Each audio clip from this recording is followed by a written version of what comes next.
घणे वक़्त खां शहरियत ऐं तहज़ीब जा ताक़ात तय कया आहिनि। सिंध खे कुदरत, ज़रख़ेज़ ज़मीन, कसीर पाणी, चरागाहनि, ढंढुनि ऐं समुंड जे किनारनि ते हुअण करे वापारी सहूलतनि ऐं नेमतनि सां नवाज़ियो आहे।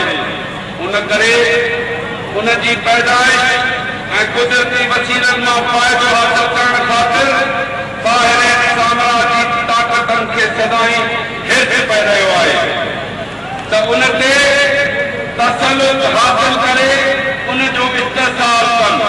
अहिड़े नमूने इन लालच जे करे ॿाहिरियूं ताक़तूं सिंध खे फ़ुरेब ते मोटी पई रहियूं आहिनि त किन वरी उन ते घणे वक़्त लाइ पंहिंजो साम्राजी कब्ज़ो क़ाइमु रखियो आहे।